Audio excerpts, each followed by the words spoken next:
RSS सरकार्यवाह Dattatreya Hosabale का एक बयान आज दिन भर सुर्खियों में रहा और इसकी गूंज संसद परिसर में भी सुनाई दी। गोरखपुर में एक कार्यक्रम के दौरान दत्तात्रेय होसबोले ने कहा कि पर्यावरण बचाने के लिए नदी की पूजा करें मुसलमान और उन्हें सूर्य नमस्कार करने से क्या परेशानी है। उनके इसी बयान पर अब विपक्ष ने उन्हें घेरना शुरू कर दिया है, बल्कि नसीहत भी दी है।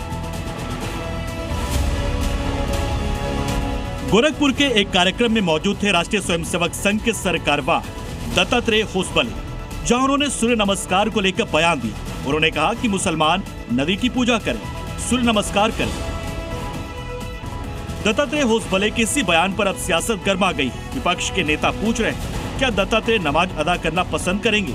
सवाल मुस्लिम स्कॉलर ने भी उठाए हैं। भाई क्यों मुसलमान सूर्य नमस्कार करें?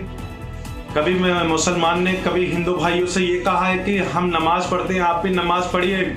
क्योंकि मुसलमान कभी नहीं कहता, क्योंकि हम लोग लकुम दीनुकुम वली दीन, यानी कि आपकी आस्था आपके साथ और हमारा यकीदा हमारे साथ।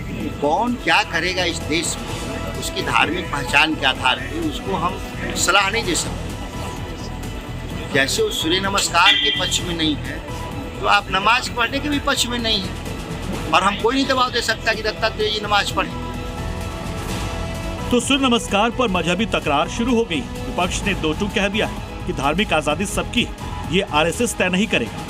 Bureau report, C media. देश के केंद्रीय मंत्री गिरिराज सिंह ने मुसलमानों को लेकर एक बयान दिया है। वो कह रहे हैं कि अगर बंटवारे के वक्त मुसलमान पाकिस्तान चले जाते तो आज ये समस्या नहीं होती। उनके इस बयान ने अब सियासी बखेड़ा खड़ा कर दिया है। विपक्ष से देश बांटने वाला बयान कह रहा है।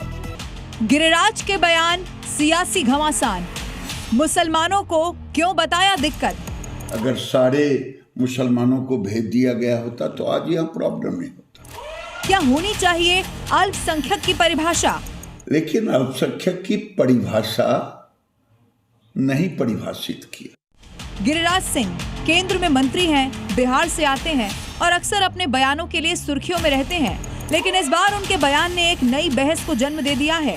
जी न्यूज से बातचीत में गिरिराज सिंह ने मुसलमानों को समस्या बता डाला।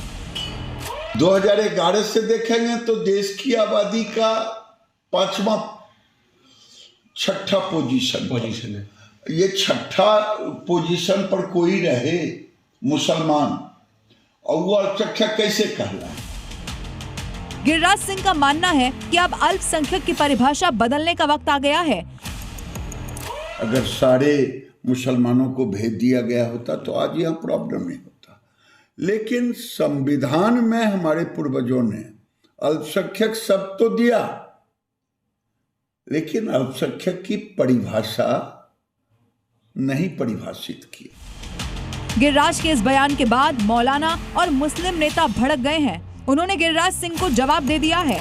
गिरिराज सिंह विवादित शख्सियत हैं और वो हमेशा इस तरह के बयानात देते हैं जो मुसलमानों के खिलाफ होते हैं, और उनकी काज के मुखालफत करना गिरिराज सिंह की एक आदत सी बन गई है। को केवल सत्ता प्रेम और सत्ता लोभ में किसी भी तरह के बयान देने में उनको कोई नुकसान नहीं होता।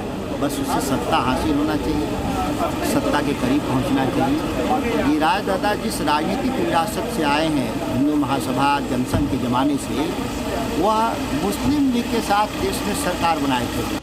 वैसे आंकड़े इस बात की गवाही देते हैं कि देश के कई शहरों में मुसलमानों की आबादी ज्यादा है और फिर भी वो यहाँ खुद को अल्पसंख्यक बताते हैं। खैर, गिरिराज सिंह के इस बयान ने देश में एक नई बहस को जन्म दे दिया है।